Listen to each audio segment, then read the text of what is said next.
کیا خطاب فصل ہے یہ، ہے حدیث مصطفیٰ، حیرتوں میں عقل ہے یہ، ہے حدیث مصطفیٰ، حیرتوں میں عقل ہے یہ، ہے حدیث مصطفیٰ۔ الحمدللہ رب العالمین والصلاة والسلام علی سید الانبیاء والمرسلین، اما بعد فاعوذ باللہ من الشیطان الرجیم، بسم اللہ الرحمن الرحیم۔ الصلاة والسلام علیک یا رسول اللہ وعلی آلک واصحابک یا حبیب اللہ، الصلاة والسلام علیک یا نبی اللہ وعلی آلک واصحابک یا نور اللہ۔ ناظرین اکرام، پروگرام لیے حاضر ہو چکے ہیں خوشبو حدیث۔ اس پروگرام میں آپ کو ویلکم کہتے ہیں، خوش آمدید کہتے ہیں۔ اپنی زندگیوں کو احادیث کی خوشبو سے سجانے کے لیے، خوشبوؤں سے جو ہے وہ منور کرنے کے لیے پروگرام خوشبو حدیث جو ہے وہ ہر ہفتے جو ہے ہر ویکلی یہ نشر کیا جاتا ہے۔ تو ناظرین کرام، اول تاخیر آپ نے اس کے اندر شرکت بھی کرنی ہے اور ہمارے ساتھ معزز مہمان بھی شریک ہوتے رہتے ہیں، اور آج ہمارے ساتھ بہت خاص اور معزز مہمان تشریف فرما ہے مولانا ندیم مدنی صاحب قبلہ، ماشاءاللہ عالم دین بھی ہیں، اللہ تبارک و تعالیٰ نے بہت ساری عزتوں سے بھی نوازا ہے، اور ماشاءاللہ الحمدللہ آپ جو FGN چینل دیکھ رہے ہیں، FGN چینل کے نگران بھی ہیں، تو حضرت کو ویلکم کرتے ہیں۔ کیسے خیریت سے؟ الحمدللہ ماشاءاللہ۔ ناظرین اکرام، شروع سے لے کر کے آخر تک آپ نے پروگرام میں شرکت کرنی ہے، بہت سارا جو ہے وہ علم دین ہم حاصل کرنے میں کامیاب ہوں گے، اور واقعی میں حدیث پاک کو سننا، حدیث پاک کو پڑھنا یہ مسلمان کے لیے کتنا ضروری ہے، کیونکہ حضور صلی اللہ تعالیٰ علیہ وآلہ وسلم کی زندگی ہمارے لیے نمونہ عمل ہے۔ حضور کی زندگی، حضور ہمارے لیے آئیڈیل ہیں، تو حضور صلی اللہ تعالیٰ علیہ وآلہ وسلم کے اقوال، آپ کے افعال، آپ کا انداز زندگی ہمیں احادیث سے جاننے کو ملتا ہے۔ ناظرین اکرام، آج بھی جو ہے وہ احادیث بیان کی جائے گی، اس کا مفہوم، اس کا ترجمہ اور اس سے ملنے والے مدنی پھولز پر ہم ڈسکس کرنے کی کوشش کریں گے۔ چلیں بڑھتے ہیں اپنے معزز مہمان کی طرف، مولانا ندیم مدنی صاحب کی طرف۔ تو آج کون سی حدیث سنانے والے ہیں؟ بسم اللہ الرحمن الرحیم، وصلی اللہ علی محمد صلی اللہ تعالی علیہ وآلہ وبارک وسلم۔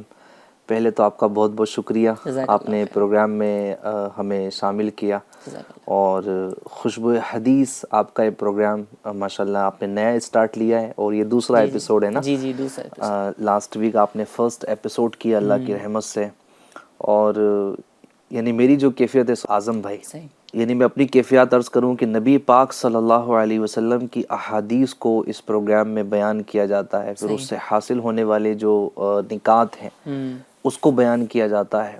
تو حدیث کو سننا، بیان کرنا، یہ بہت بہت سعادت کی بات ہے، اور FGN چینل پر بیٹھ کر بیان کرنا، جس کو نہ جانے کہاں کہاں لوگ دیکھ اور سن رہے ہوتے ہیں اس پروگرام کو، تو یہ میرے لیے سعادت کی بات ہے، اور یہ مجھے موقع مل رہا ہے نیکیاں کمانے کا۔ اللہ پاک مجھے بس ایسے ہی نبی پاک صلی اللہ علیہ وسلم کے ارشادات کو امت تک پہنچانے کی توفیق عطا فرمائے۔ وہ حدیث پاک ہے نا، بلغوا عنی ولو آیہ، پہنچا دو میری طرف سے اگر ایک ہی آیت ہو۔ تو چھوٹی سی بات بھی ہوئی، اور صحابہ اکرام، یعنی پروگرام میں خوشبو حدیث، اس خوشبو سے صحابہ اکرام کیسے معطر ہوئے ہیں، صحیح، صحابہ اکرام نے کیسا اپنے آپ کو مہکایا ہے کہ وہ مہک، اور وہ سمجھے کہ حدیث پاک کی وہ چاشنی صحابہ اکرام کے کردار میں، گفتار میں، ان کے ارد گرد اور ان کے موجودہ اس ماحول میں جس طرح یوں سمجھے کہ وہ خوشبو نے اپنے ماحول کو مہکایا، وہ کمال ہے۔ کیا بات۔ اور ناظرین کرام، نبی پاک صلی اللہ علیہ وسلم کی آج کی جو حدیث پاک انشاءاللہ جو میں نے بیان کرنا ہے، اس سے پہلے میں نے یہ بیان ضرور کرنا ہے کہ نبی پاک صلی اللہ علیہ وسلم کی جو اقوال ہیں، آپ کی جو احادیث ہیں، آپ کی جو باتیں ہیں، وہ ہمارے لیے مشعل راہ ہے، اور اس کی اہمیت اتنی زیادہ ہے کہ قرآن کریم فرقان حمید میں بھی جا بجا اللہ تبارک و تعالیٰ نے اپنے محبوب کی باتوں پر عمل کرنے کا حکم ارشاد فرمایا، اطیعوا اللہ و اطیعوا الرسول۔ کئی مقامات پر اللہ پاک نے اپنی اطاعت کے بعد نبی پاک صلی اللہ علیہ وسلم کی اطاعت کا حکم ارشاد فرمایا، بلکہ اس کے علاوہ بھی فرمایا کہ یہ رسول جو تمہیں دے وہ لے لو، جس چیز سے روکے اس سے باز آ جاؤ۔ تو یہی وہ احکامات تھے، نبی پاک صلی اللہ علیہ وسلم کی باتیں تھیں کہ صحابہ اکرام بیٹھ کر سماعت کرتے تھے. یعنی میری نیت یہ تھی کہ ایک مدنی پھول میں نے یہ بھی بیان کرنا ہے کہ جب بھی محفلوں میں شرکت کا موقع ملے جہاں نبی پاک صلی اللہ علیہ وسلم کی احادیث بیان ہو رہی تو سماعت کا انداز کیسا ہونا چاہیے. دیکھیے اعظم بھائی، جب بندہ سنے گا نا پراپر توجہ کے ساتھ، دل جمعی کے ساتھ، اطمینان کے ساتھ، حضور قلب کے ساتھ بھی، حضور ذہن کے ساتھ بھی، یعنی ذہن بھی حاضر ہو، دل بھی حاضر ہو، تب جا کے تو نہ وہ اپنے آپ کو مہکا سکے گا. یعنی اتری کی مثال نو بندہ لے گا، اس کو سنتا ہے، تھوڑا لگا کر دیکھتا ہے، پھر ذرا اپلائی اپنے جو ہے وہ ڈریس پر بھی کرتا ہے، پھر ایک دو سے فیڈ بیک بھی لیتا ہے نا، ایک پوری پروسیس کرتا ہے نا کہ بھائی بتاؤ خوشبو کیسی آ رہی ہے. تو یہ احادیث جب بیان کی جائے، جب کوئی بیان کر رہا ہے تو نہایت ہی توجہ کے ساتھ، صحابہ اکرام کا وہ محبت بھرا انداز صحابہ کے دور سے ہمیں سمجھ میں آتا ہے، ان کے کردار سے سمجھ آتا ہے. حضور صلی اللہ علیہ وسلم فرما رہے ہوتے تھے تو صحابہ اتنی توجہ سے سنتے تھے. روایتوں کا مضمون ہے کہ گویا ان کے پرندوں پر، ان کے سروں پر پرندے بیٹھے ہو. مطلب اتنی توجہ کے ساتھ، اتنی کنسنٹریشن کے ساتھ صحابہ حضور کے اقوال کو سنتے تھے. اور یہ سلسلہ ہوتا تھا. اچھا، پھر اس میں بھی محبت بھرا انداز یہ تھا اعظم بھائی، یعنی خوشبو حدیث ہی ہے اور وہ حدیث ہی سے محبت تھی. اللہ کرے ہمیں بھی سچی پکی ہو جائے کہ اگر کوئی اس مجلس میں حاضر نہ ہوتا، نبی پاک علیہ الصلوۃ والسلام جس مجلس میں ارشاد فرما رہے، تو اگر بعد میں اگر وہ شامل ہوتا تو پھر صحابہ اکرام سے سوال ہوتا. یعنی آپ حاضر تھے تو آپ ہمیں بتائیں گے نبی پاک علیہ الصلوۃ والسلام نے کیا ارشاد فرمایا. بلکہ ڈیوٹی ہوتی تھی نا کبھی کبھی تو کہ آپ اس مجلس میں جائیں گے تو میں اپنے کام کو دیکھ لوں گا، پھر جو ہے وہ شام میں آپ سے پوچھ لوں گا. یعنی اس طرح کی جو چیزیں ہوتی تھی. پھر حفظ حدیث جو لاسٹ آپ نے ایپیسوڈ میں بھی ماشاءاللہ صوبان بھائی نے بڑے اچھے انداز میں بیان کیا تھا کہ جو محدث ہوتا ہے، دیگر چیزوں پر بھی ماشاءاللہ انہوں نے بڑا علمی کلام کیا. تو صحابہ اکرام نے ان احادیث کو حفظ کیا، یاد رکھا، پھر اس کو آگے تک بڑھایا. تو یہ ماشاءاللہ ایک پورا ٹاپک ہے. تو یہ نبی پاک علیہ الصلوۃ والسلام کی ہی باتیں تھیں، نکھری نکھری پیاری پیاری باتیں تھیں کہ جس نے آج عالم اسلام کو مہکایا ہوا ہے. یہ ہماری اصل ہے، ہماری بنیاد ہے. آج جو میں نے روایت بیان کرنی ہے بڑی ہی پیاری روایت ہے اعظم بھائی، بڑی بہترین روایت ہے. اور مجھے لگتا ہے کہ ایسی جامع یہ روایت ہے، اتنی جامع یہ حدیث ہے کہ اگر اس کو ہم اپنے گھر میں اگر اس کا امپلیمنٹ کریں تو گھر مہک جائے گا انشاءاللہ. اپنی سوسائٹی میں اگر اس کا امپلیمنٹ کریں تو انشاءاللہ ہماری سوسائٹی یہ مہک جائے گی. اگر ہم اپنے پورے معاشرے کو اگر دیکھیں، سامنے رکھیں اور اس حدیث کو سامنے رکھیں اور ہم دیکھیں کہ اگر ہمیں اپنے معاشرے کو اچھا بنانا ہے، سنوارنا ہے، نکھارنا ہے، ترقی کی طرف لے جانا ہے دنیا میں بھی اور دین میں بھی، تو یہ حدیث پاک ان کے لیے بڑی بہترین ہونے والی ہے. نہ صرف دنیا بلکہ آخرت بھی. اچھا، بلکہ میں تو یہاں تک عرض کروں گا کہ اگر ہم یہ چاہتے ہیں کہ ہمارے ملک میں امن و امان رہے، سکون اور شانتی بنی رہے، یہ سارے اگر ماحول اگر ہم چاہتے ہیں، ہم ایک اچھے ملک کے فرد بھی بننا چاہتے ہیں یا بنانا چاہتے ہیں، تو یہ حدیث پاک بہت جامعیت رکھتی ہے. ماشاءاللہ. ناظرین کرام دیکھیں، ندیم بھائی کی گفتگو سے سمجھ آ رہا ہے کہ ماشاءاللہ کتنی دلچسپ حدیث بیان ہونے والی ہے. تو بہت فل کنسنٹریشن کے ساتھ، فل توجہ کے ساتھ ہم نے سماعت کرنی ہے. اور یہ حدیث کو جنہوں نے سنا اور یوں سمجھے کہ اس حدیث کو حدیث خالد بن ولید کہا جاتا ہے. پوری روایت آپ کو بیان کرتا ہوں، آپ دیکھیے کہ جنہوں نے یہ حدیث سننے کی ڈیمانڈ کی نا، انہوں نے بھی کیسی قربانی دی ہے. سیدنا جلال الدین سیوطی شافعی رحمۃ اللہ تعالی علیہ مشہور امام ہیں، امام سیوطی. آپ لکھتے ہیں کہ سیدنا ابو العباس مستغفری رحمۃ اللہ تعالی علیہ طلب علم کے لیے مصر گئے. پہلے بزرگان دین کا یہ سفر کا سلسلہ ہوتا تھا، اپنے وطن کو چھوڑتے، اور مصر تو ویسے ہی یوں سمجھے کہ علم کا منبع رہا ہے، علم کا مرکز رہا ہے، اب بھی ہے ماشاءاللہ الکریم. تو حضرت سیدنا ابو العباس مستغفری رحمۃ اللہ تعالی علیہ یہ طلب علم کے لیے مصر گئے. وہاں پر انہوں نے حدیث کے بہت بڑے عالم سیدنا ابو حامد مصری رحمۃ اللہ تعالی علیہ سے حدیث خالد بن ولید سنانے کی درخواست کی. تو یہ کہتے ہیں کہ انہوں نے مجھے 1 سال کے روزے رکھنے کا حکم دیا. حدیث سنانے کے بدلے جی کہ ایسے ہی نہیں سنا دوں گا، 1 سال کے روزے رکھ کر آؤں تو حدیث سناتا ہوں. ان کی اس حکم پر عمل کے بعد حضرت سیدنا ابو العباس مستغفری رحمۃ اللہ تعالی علیہ دوبارہ حاضر خدمت ہوئے. پورے سال روزے رکھے وہ حدیث پاک سننے کے لیے. یعنی کیسے جستجو ہوتی تھی کہ حضور کی وہ بات جو انہوں نے سنی ہے، انہوں نے روایت کی، مجھے وہ سننا ہے. اتنی بڑی قربانی ہوتی تھی. یہ حدیث کو مزید میں آگے اب بیان کروں گا، لیکن یہاں پر یہ پوائنٹ میں بیان کرتا چلوں کہ آج تو اعظم بھائی ہمارے پاس احادیث کی کتابیں ہیں، بہت آسان ہو گیا ہے وہ علماء کے جنہوں نے ہزار احادیث کو حفظ کیا ہوا ہے، وہ علماء ہمارے درمیان ہیں، لیکن پھر بھی ہمیں توفیق نہیں ملتی کہ جناب ہم وہ احادیث کی کتاب پڑھ لیں، یا جناب ہم عالم دین کا وہ بیان ہی سن لیں جس میں وہ احادیث بیان کر رہے ہیں، قول الرسول کی صدائیں بلند ہو رہی ہوتی ہیں لیکن بندہ اس کو نہیں سن رہا ہوتا۔ تو یہ بزرگان دین کا ماشاءاللہ حدیث نبوی سننے کا شوق ذوق بھی آپ نے ملاحظہ فرمایا۔ تو آپ دوبارہ حاضر ہوئے تو سیدنا ابو حامد مصری رحمۃ اللہ تعالی علیہ نے اپنے سند سے حدیث خالد بن ولید سنائی۔ چنانچہ سیدنا خالد بن ولید رضی اللہ تعالیٰ عنہ سے روایت ہے کہ ایک اعرابی، ایک عرب کا دیہاتی شخص بارگاہ رسالت میں حاضر ہوتا ہے اور عرض کرتا ہے دنیا اور آخرت کے بارے میں کچھ پوچھنا چاہتا ہوں۔ دنیا و آخرت، جی یا رسول اللہ، دنیا اور آخرت کے متعلق کچھ پوچھنا چاہتا ہوں۔ تو رسول بے مثال بی بی آمینہ کے لال صلی اللہ علیہ وآلہ وسلم نے ارشاد فرمایا پوچھو جو پوچھنا چاہتے ہو۔ واقعی میں آج کی جو حدیث پاک ہے بہت زبردست ہے، دنیا میں بھی بھلائی، آخرت میں بھی بھلائی، دنیا بھی کامیاب، آخرت بھی کامیاب۔ اچھا، اب یہاں پر یہ بھی ایک تو صحابی رسول کا اس عربی دیہاتی کا سوال کرنا، پھر نبی پاک صلی اللہ علیہ وسلم کا یہ جواب ارشاد فرمانا پوچھو جو پوچھنا چاہتے ہو۔ تو یہ تو جواب وہی دے گا نا کہ جس کے پاس سارا علم موجود ہوگا۔ یعنی ایک ہوتا ہے نا کہ جناب اگر کسی بندے کو اگر یہ شک ہو یا اس کے پاس وہ علم ہی نہ ہو تو وہ کہے گا بھائی دیکھو جو کچھ آتا ہوگا نا بتا دوں گا، پوچھ لو۔ لیکن نبی پاک علیہ الصلوۃ والسلام کا یہ فرمانا پوچھو جو پوچھنا چاہتے ہو، کیا بات ہے، مطلب یہ ہے کہ اللہ تبارک و تعالیٰ نے آپ کو عطا کیا ہے، علم غیب سے آپ کو نوازا ہے۔ آئیے اب میں آپ کو حدیث پاک سناتا ہوں، پھر انشاءاللہ پوائنٹ ٹو پوائنٹ اللہ نے چاہا تو اعظم مدنی صاحب بھی اور ہم مل کر انشاءاللہ کلام کریں گے۔ آنے والے نے عرض کی، اس عربی دیہاتی نے عرض کی کہ میں سب سے بڑا عالم بننا چاہتا ہوں یا رسول اللہ صلی اللہ علیہ وسلم، میں سب سے بڑا عالم بننا چاہتا ہوں۔ مدنی آقا صلی اللہ علیہ وسلم نے ارشاد فرمایا اللہ سے ڈرو سب سے بڑے عالم بن جاؤ گے۔ اللہ اکبر۔ عرض کی میں سب سے زیادہ غنی بننا چاہتا ہوں، سب سے بڑا امیر بننا چاہتا ہوں۔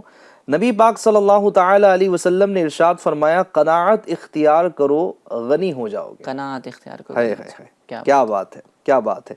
اچھا، جواب بھی چند لفظوں میں اور سوال کے مطابق، سوال چند لفظوں میں ہوا، جواب بھی چند لفظوں میں ہوا، یعنی اس کی فصاحت اور بلاغت پر بھی اگر کلام کریں تو یہ بھی ایک الگ ٹاپک ہے۔ جامع الکلم جن کو کہا جاتا ہے کہ خیر الکلامی من قل ودل، یعنی بہترین کلام وہ ہے کہ جس میں الفاظ کم ہوں اور معنی اور مفہوم زیادہ ہوں۔ سبحان اللہ۔ اب مزید آپ سنتے رہیے اور اس کی چاشنی کو آپ محسوس کرتے رہیے۔ اب وہ سوال کرتے ہیں، عرض کرتے ہیں میں لوگوں میں سب سے بہتر بننا چاہتا ہوں۔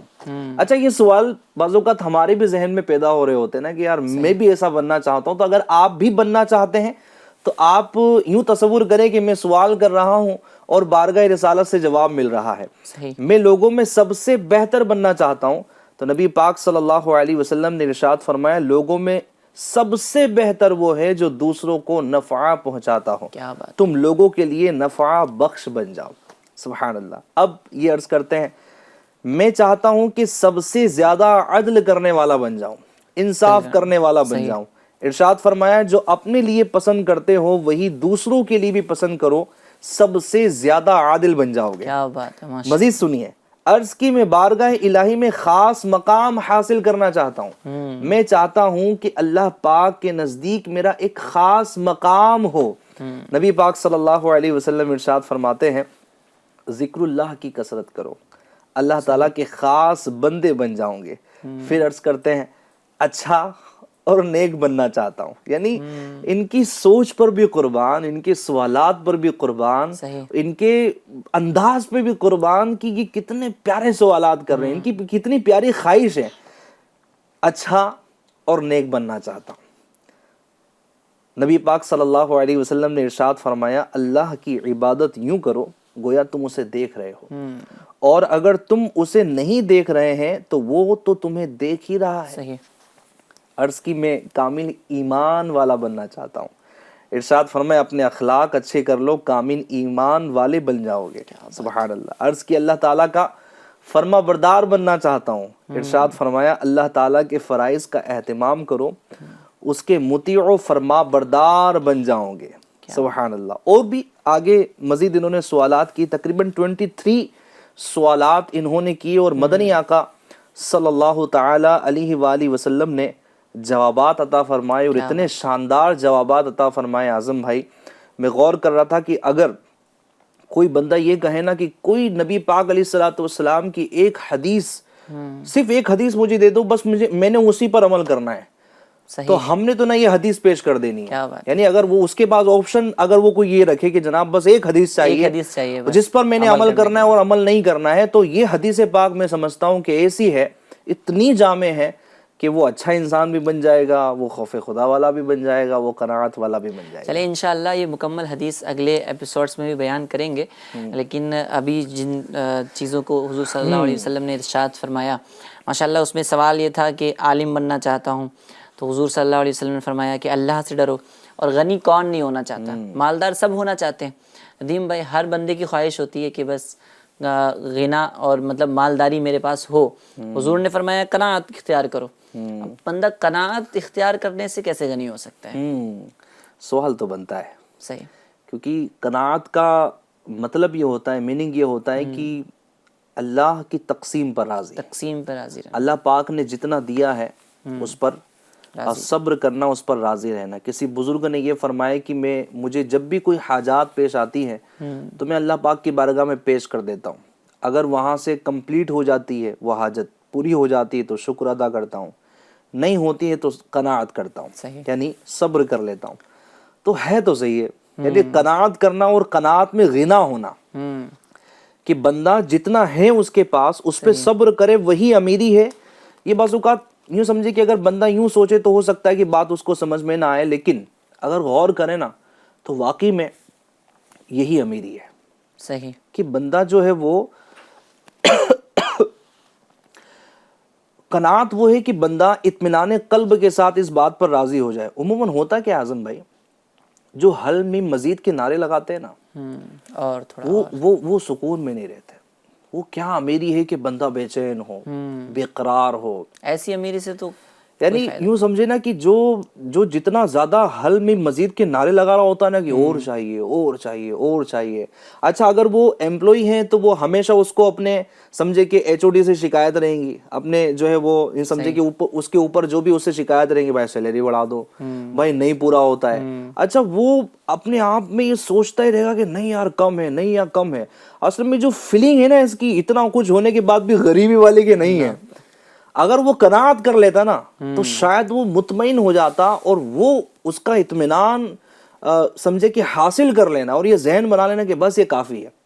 یقین جانے یہ دنیا اور آخرت میں اس کے لیے اتنا سکون والا ہوگا. اچھا بندہ مال کیوں کما رہا ہوتا ہے کہ چلیں پیٹ بھر لوں گا, میں سکون سے زندگی گزاروں گا. تو سکون ہی نہیں ہے یہاں حل میں مزید میں کہ جناب اور مل جائے اور مل جائے. اسی طرح اگر بزنس میں بندہ اگر جو ہے وہ یوں سمجھے کہ چلے بزنس تو اپنا بڑا سے بڑا وہ کرتے جائیں, لیکن وہ قناعت نہ کرے, وہ شکوے شکایت ہی کرتے رہے. بعض بزنس مین ایسے ہوتے ہیں اعظم بھائی کہ وہ شکوے شکایت ہی کرتے ہیں, اتنا سارا کام ہو جانے کے بعد بھی کہتے ہیں یار یہ پورا نہیں ہوا, یہ پورا نہیں ہوا, ارے بھائی پروفٹ ہی نہیں ہوا, وہاں سے پارٹی نے اتنا نقصان پہنچا دیا, بھائی میرے ساتھ تو نقصان ہی ہوتا ہے, میرا تو پورا. اس طرح کے لوگ آپ کو شکوے شکایت کرتے ہوئے ملیں گے. تو اس بندے کے پاس اگرچہ کروڑوں روپے ہوں لیکن اب بھی صبر نہیں ہے. اگر یہ قناعت کر لیتا, مالدار اسی لیے ہونا چاہتا ہے کہ بندے کو سکون ملے, اسے جو ہے اطمینان قلب نصیب ہو. اب ایسی مالداری سے کیا فائدہ کہ جس کے اندر اطمینان قلبی نہ ہو. تو قناعت جو ہے نا واقعی میں مالداری کے لیے اطمینان قلب جو ہے وہ بخشتا ہے. اور یقین جانے یہ بڑا پیارا جملہ ہے FGN چینل کے ناظرین, اس کو چاہیں تو لکھ لیں یا یاد کر لیں, یہ بہت کام دے گا انشاءاللہ الکریم. یہ کسی شخص نے بڑی پیاری بات کہی تھی کہ اگر پسندیدہ چیز آپ کو نہ ملی ہو نا تو جو آپ کے پاس ہے اس کو پسند کر لو. صحیح. بعض اوقات بندہ اس دوڑ میں لگا ہوا ہے کہ جو اس کے پاس نہیں ہے وہ اسی کے پیچھے, جو ہے اس پر وہ نظر نہیں ڈال رہا, اس پر شکر نہیں کر رہا ہے, وہ اسی کے پیچھے لگا ہوا ہے کہ جو اس کو حاصل نہیں ہے. لہٰذا قناعت اختیار کریں. اللہ پاک نے جو دیا ہے بہت کچھ ہے. چلیں آپ کہیں گے کہ کیا ہے, میں آپ سے سوال کر رہا ہوں, آپ مجھے اس وقت اسکرین پر دیکھ رہے ہیں نا, آپ کس کے ذریعے دیکھ رہے ہیں؟ ظاہر ہے آپ اپنی آنکھوں کے ذریعے دیکھ رہے ہیں. جن آنکھوں سے ابھی آپ مجھے دیکھ رہے ہیں نا, یقین جانے دنیا میں کئی لوگ ایسے ہیں جن کے پاس آنکھیں نہیں ہیں. اللہ پاک نے آپ کو آنکھیں دی ہیں نا, اس پر آپ نے کتنا شکر ادا کیا ہے. ٹھیک ہے جی. اگر آپ کے پاس تھوڑا بہت مال کم ہے یا تھوڑا بہت اچھا کھانا آپ کے پڑوسی کی طرح آپ کو نہیں مل رہا تو آپ شکوے شکایت کرنا شروع کر دیتے, جناب مجھے نہیں ملتا. بھائی اللہ پاک نے آپ کو جو کچھ دیا ہے, آپ کا پیٹ بھر جا رہا ہے, بھوک مٹ جا رہی ہے, آپ زندہ ہیں, کیا یہ غم ہے؟ صحیح. آپ جائیں نا, آپ باہر نکلیں, سڑکوں پر نکلیں, ایسے لوگ ہیں چوراہوں پر, ایسے لوگ ہیں کہ جو پڑا ہوا کھا رہے ہوتے ہیں اعظم بھائی, جو ہم لوگ پھینک رہے ہوتے ہیں نا, ہم جو پھینک رہے ہوتے ہیں وہی ان کا کھانا ہوتا ہے, وہی ان کا رزق ہوتا ہے. آپ نے تو ایک مثال دی صرف آنکھ نہ ہونے کی. اگر وہ بندہ بھی جس کے پاس آنکھ نہیں ہے تو سن تو ہمارے اپنے کانوں سے رہے, بالکل, تو سننے کی سماعت اس کے پاس غور سلامت ہے. کرے گا تو بہت ساری چیزیں نکل جائے گی. تو نبی پاک صلی اللہ علیہ وسلم کا یہ جو فرمان ہے کہ میں یعنی سوال ہے کہ میں غنی بننا چاہتا ہوں, نبی پاک علیہ الصلوۃ والسلام کا کہ قناعت اختیار کرو غنی ہو جائیں گے, نہایت ہی زبردست ہے. ایک جگہ اور حضور نے یہ آپ نے دوسرا جو ارشاد فرمایا نا کہ جو ہمارے صحابی تھے انہوں نے عرض کی کہ میں سب سے بہتر بننا چاہتا ہوں. لوگوں کی خواہش بھی ہوتی ہے کہ بھائی لوگوں میں سب سے اچھا دیکھوں, سب سے بہتر رہوں. تو حضور صلی اللہ علیہ وسلم نے ارشاد فرمایا کہ دوسروں کو جو نفع پہنچاتا ہے, وہ جو لوگوں کے لیے نفع بخش ہو, وہ لوگوں میں سب سے بہتر ہوتا ہے. خیر الناس من ینفع الناس, یہ بھی حدیث پاک ہے کہ تم میں سے بہترین وہ ہے جو لوگوں کو نفع پہنچائے. یار یہ بنیاد ہے. اگر ہم دیکھیں, یہ سوال تو کرتے ہیں, اسٹوڈنٹس بھی کرتے ہیں, لوگ بھی کر رہے ہوتے ہیں, یار میں بہتر کیسے بن جاؤں اپنی فیلڈ میں لوگوں دیگر لوگوں سے میں بہتر. تو دیکھیں لوگوں میں تو واقعی میں بہتری یہی ہے, اور بہتر بندہ وہی ہے کہ جو اپنی ذات سے, اگر میں تھوڑا سا اس کو مزید واضح کروں, اپنی ذات سے, ذات میں بھی اپنی باتوں سے, اپنے انداز سے, اپنی دیگر ایکٹیویٹیز سے, اپنے فیصلوں سے, اپنے انتقام سے بھی, ساری ہی چیزوں سے جو لوگوں کو نفع پہنچاتا ہوں وہ بہترین شخص ہے. اچھا پھر یہ اس کی بہتری, اس کا نفع ہر جگہ پہنچنا چاہیے نا, یعنی گھر میں بھی یہ نفع پہنچانے والا ہو, یہ باہر بھی ہو تو لوگوں کو نفع پہنچانے والا ہو. کچھ لوگ تو ایسے دیکھے جاتے ہیں معاشرے میں ماشاءاللہ, وہ باہر ہوتے تو بہت اچھے سے جی حضرت جی, اور پھر اس کے بعد جب گھر میں آ رہے ہوتے ہیں تو ان کا اصل انداز سامنے آتا ہے, وہ بالکل اپوزٹ ہو جاتا ہے نا. یار آپ کو میں ہی دکھ رہا ہوں, یعنی باہر تو چلے جناب وہ ارے میں دیتا ہوں نا, ارے میرا لے لیجیے. یہ تو اپنے لوگ ہیں, ان کے ساتھ تو اس نے سلوک کرنا اور زیادہ ہونا چاہیے. اچھا پھر نفع پہنچانے کی بھی تو مختلف صورتیں ہو سکتی نا, یعنی آپ سمجھے کہ بندہ شرعی طور پر بھی نفع پہنچا سکتا ہے اور دنیاوی طور پر بھی پہنچا سکتا ہے. شرعی طور پر اور دینی طور پر تو یوں ہے کہ کسی کو قرآن کریم کی آیتیں سناتی, ہم جو بات کر رہے ہیں یہ بھی لوگوں کو نفع پہنچانا ہوا. اسی طرح کسی نے کسی کو قرآن کریم درست پڑھنا سکھا دیا. ہمارے علماء اکرام ہیں, ہمارے حفاظ اکرام ہیں, یہ تدریس کر رہے ہوتے ہیں, ماشاءاللہ آپ بھی تدریس فرماتے ہیں, اور علماء پروڈکشن جو جامعۃ المدینہ پرووائڈ کر رہا ہے آپ بھی ماشاءاللہ اس میں کوشاں ہیں. تو یہ ساری چیزیں ہو رہی, تو یہ دینی طور پر بھی بندہ کسی کی اصلاح کر دے رہا ہے, کسی کو اچھی بات سمجھا دے رہا ہے, یہ بھی دینی طور پر نفع پہنچانا ہے. اور دنیاوی طور پر تو یہ ہے کہ کسی بھٹکے ہوئے کو راستہ دکھا دیا, ٹھیک ہے جناب, یا کسی کی کسی بھی طرح ہیلپ کر دی دنیاوی طور پر. کوئی پیاسا ہے, کوئی بھوکا ہے, اس کو کھلا دیا پلا دیا, کسی کو اچھا مشورہ دے دیا. وہ جناب پریشانی میں ہے, آزمائشوں میں ہے, آپ نے اس کو سولوشن دے دیا, تو یہ بھی دنیاوی طور پر نفع پہنچانا ہے. تو بندہ اگر اپنی سوسائٹی میں غور کرے, آپ کی جو بھی فیلڈ ہے, اس سے مراد صرف یہی نہیں ہے کہ جناب آپ نے جو ہے وہ مزار پہ چادر چڑھا دی تو یہی نفع پہنچانا ہوا, یا مسجد میں قرآن شریف کی پیٹی رکھ دی تو یہی نفع پہنچانا ہوا, بلکہ آپ نکلیں, آپ گھر سے نکل رہے ہیں, نکلنے سے لے کے گھر میں واپس لوٹنے تک آپ کے پاس کئی مواقع ایسے ہیں کہ جس میں آپ لوگوں کو نفع پہنچا سکتے ہیں. آپ اپنے ہی جو ہے وہ روٹین میں جو آنے والے کام ہیں, آپ کے ارد گرد اگر لوگ رہتے ہیں تو آپ ان کو نفع پہنچانے کی کوشش کریں. آپ اسکول میں ہیں, آپ کالج میں ہیں, وہاں پر نفع پہنچانے کی کوشش کریں. اور کم از کم اعظم بھائی یہ تو ہو ہی, یعنی آخری درجہ تو نفع پہنچانے کا میں سمجھتا ہوں کہ یہ تو ہوئی کہ اگر نفع نہیں پہنچا سکتے نا تو یار کم سے کم اس کو نقصان تو نہ پہنچاؤ. ٹھیک ہے, یہاں تو تھوڑا اپوزٹ ہو رہا ہے نا, کہ نفع تو دور کی بات ہے, بندہ نقصان پہنچا رہا ہے, تکلیف پہنچا رہا ہے. جیسے کہ آج کل نوجوان اس میں جو ہے وہ لگے ہوئے ہوتے ہیں, اس طرح کے ہارن رکھنا, یا جناب سڑکوں پر اس طرح کی چیز بکھیر دینا, یا طرح طرح سے لوگوں کو نقصان پہنچانے والا سلسلہ ہو رہا ہوتا ہے. ہلہ جو ہے وہ گلیوں میں مچایا جا رہا ہوتا ہے, گھر کے بیمار ہیں, بچے ہیں, بوڑھے ہیں, یہ پریشانی کا شکار ہو رہے ہوتے ہیں. کبھی شادی کے نام پر ڈی جے بجائے جا رہے ہیں, اس میں میوزک بجایا جا رہا ہے. یعنی اس طرح کے جو حالات ہیں یہ اس کو اسلام کیسے جو ہے وہ سمجھے کہ آگے شیئر کرے گا, اس کو اسلام کیسے پسند کرے گا. صحیح. اور جو مسلمان ہے وہ سمجھیں گے اس بات جی اس سے اپنی جو ہے نا وہ پرسنل لائف بھی انسان کی ڈسٹرب ہو رہی ہے کہ ایک طرف بندہ یہ چاہ رہا ہے کہ میں سب میں بہتر ہو جاؤں اور دوسری طرف جو ہے وہ لوگوں کو نفع بھی نہیں پہنچا رہا ہے. اور کچھ اس طریقے کی مینٹلٹی والے لوگ بھی ہوتے ہیں کہ یا شیخ اپنی اپنی دیکھ, یہ والا بھی معاملہ ہوتا ہے. تو اس پر کیا مطلب کیا کرنا چاہیے لوگوں کو؟ ایسا تو نہیں ہونا چاہیے. نہیں ہونا چاہیے. یا شیخ اپنی اپنی دیکھ کا جو نعرہ ہے یہ ایک خیر خواہ جو ایک مسلمان ہوتا ہے اس کا تو نہیں ہے. نہیں. مسلمان تو جو ہے وہ اچھا. دوسرا جو یہاں پر سوال تھا کہ میں چاہتا ہوں کہ سب سے زیادہ عدل کرنے والا بن جاؤں, تو فرمایا جو اپنے لیے پسند کرتے ہو وہی دوسروں کے لیے پسند کرو. تو یعنی یہ یار میری بھوک مٹ گئی بس پورا ہو گیا, میری ضرورت پوری ہو گئی, نہ دوسرا جائے اپنے کام میں اس کے ساتھ میں کچھ بھی ہو. تو اب تو یعنی اچھا ایسی مثالیں تو پہلے یہ ہوتا تھا کہ چلے تھوڑا دور کا بندہ ہے, محلے کا ہے, تو اس کے لیے ایسا سوچ لے. لیکن اعظم بھائی اب تو گھر گھر کی کہانی ہے. بھائی بھی جو ہے وہ یوں سمجھے کہ خیر خواہی کا سلسلہ نہیں رہا, ایک دوسرے کی مدد کرنے کا سلسلہ نہیں رہا. بندہ جو ہے وہ دوسرے کو غلط ایڈوائس دے رہا ہے, غلط مشورے دے رہا ہے, اس کی ترقی سے جل رہا ہے. تو وہ کیا کر رہا ہوتا ہے نا کہ وہ یہ سوچ رہا ہوتا ہے کہ اگر میں گھر میں ہوں تو سب سے اچھا بن کر رہوں, اور اچھائی وہ اس میں تلاش کر رہا ہے کہ دوسروں کو غلط مشورے دینا ہے, ان کو نیچے لے کر آنا ہے. اسی طرح اگر وہ کہیں کمپنی میں تو وہاں پر یہ سوچ رہا ہے, مارکیٹ میں تو یہ سوچ رہا ہے کہ سب کا نقصان ہو میرا فائدہ ہو. تو یہ اس حدیث پاک میں کتنا پیارا اصول بیان کیا, جو اپنے لیے پسند کرتے ہو. صحیح. کیا ہم اپنے لیے پسند کریں گے کوئی ہم کو نقصان پہنچائے, ہمارے ساتھ فراڈ کرے, ہمارے بارے میں برا خیال رکھے, ہمیں غلط مشورے دیں, جناب برا سلوک ہمارے ساتھ کریں, ہم بالکل پسند نہیں کریں گے. تو اگر آپ واقعی میں ایک عدل کرنے والے لوگوں کی فہرست میں شامل ہونا چاہتے ہیں تو بڑا پیارا اصول, صحیح سیدھا سا اصول, جو اپنے لیے پسند کرتے ہیں وہی اپنے بھائی کے لیے پسند. تو اس میں کیا ہے کہ پہلے تو یہ کہا جا رہا ہے کہ بھائی ہمیں خیر خواہی کا جذبہ رکھنا ہے, خیر خواہی کا جذبہ رکھنا ہے, اور کس لیول کا رکھنا ہے یہ بھی فرمایا گیا کہ بھائی وہ پسند کرنا ہے جو اپنے لیے پسند کر رہا ہے. ورنہ یہ کہیں نہ ہو کہ بھائی اپنے لیے تو اچھی چیز پسند کر رہا ہے, جب راہ خدا میں دینے کی باری آئی تو سب سے مطلب خراب نوٹ جو اس کی جیب سے ہے پڑا ہوا وہ نکل رہا ہے. تو ایسا بھی نہیں ہونا چاہیے. یا پھر اپنے بھائی کی مدد کے لیے یا اپنے بھائی کے لیے کوئی چیز مطلب خرید رہا ہے بندہ, تو پھر مطلب اپنی چیز سے جو ہے نا وہ کم درجے والی چیز خرید رہا ہے. تو ایسا بھی نہیں ہونا چاہیے. ایسا ہی ہے. صحیح. ناظرین کرام, بہت سارے مدنی پھول ہمیں سننے کی سعادت مل رہی ہے.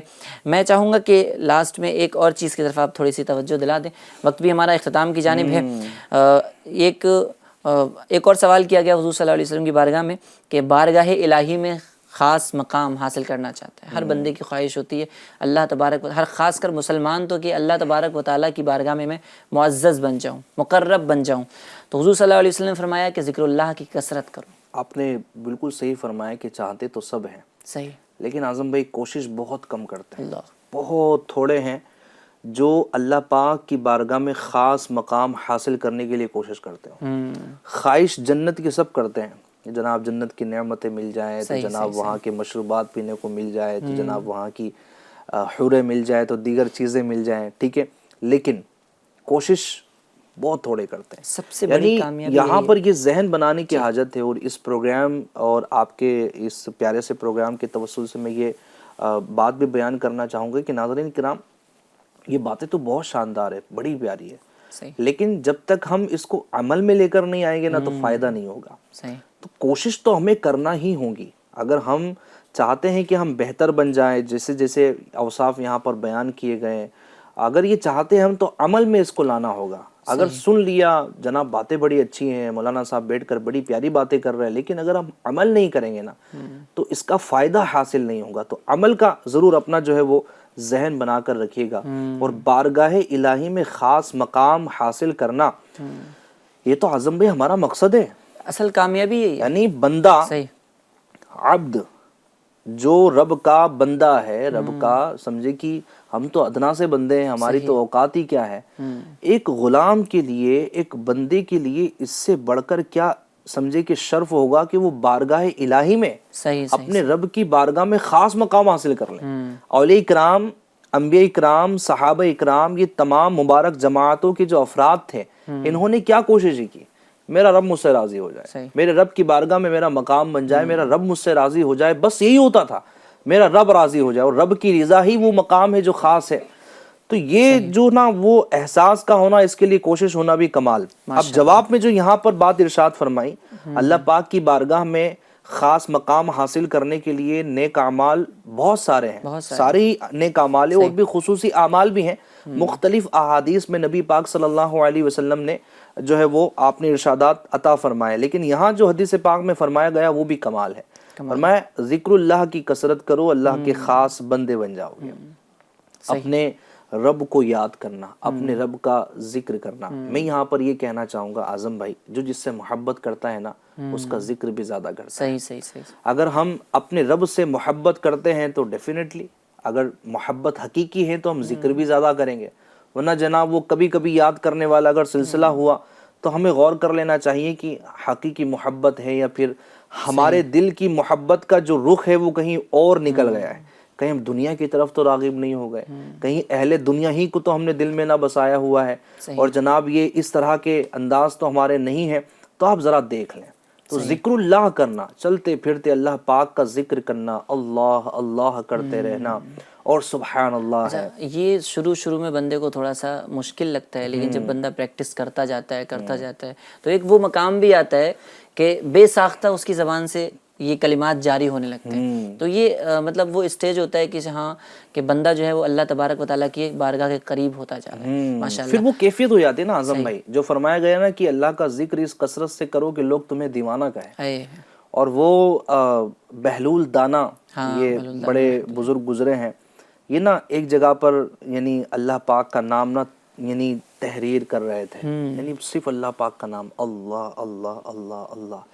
کسی نے پوچھا بہلول دانا کیا کر رہے ہو؟ کہا کہ تم نہیں جانتے کہ محبوب کے ذکر سے دلوں کو سکون ملتا ہے.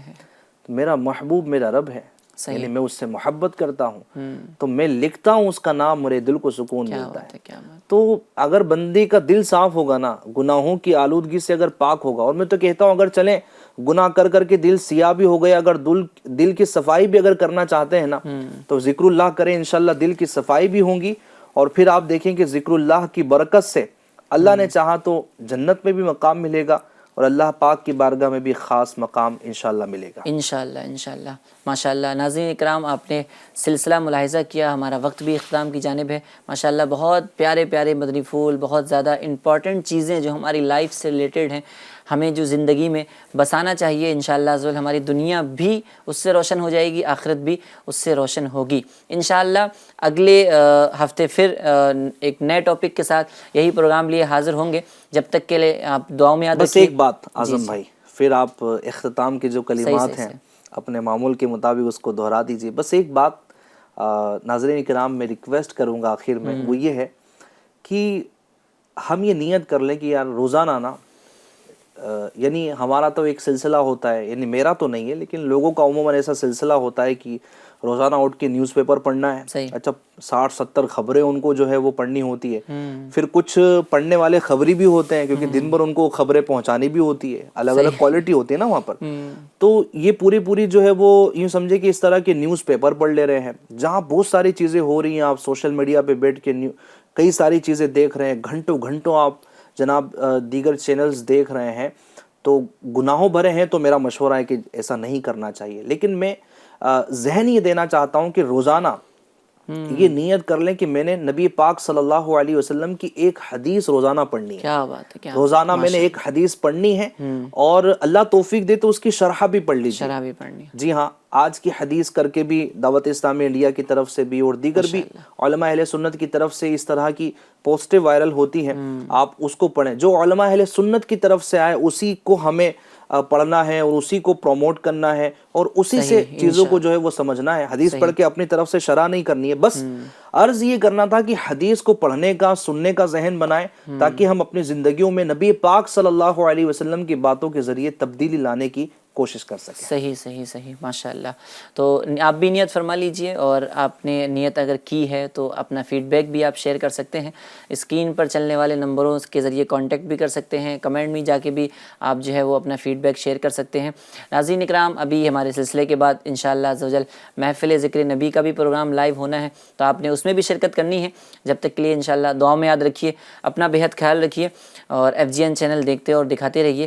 صلو علی الحبیب صلی اللہ تعالی علی محمد صلی اللہ تعالی علیہ وسلم۔ کیا خطاب فصل ہے یہ، ہے حدیث مصطفیٰ، حیرتوں میں عقل ہے یہ، ہے حدیث مصطفیٰ، حیرتوں میں عقل ہے یہ، ہے حدیث مصطفیٰ۔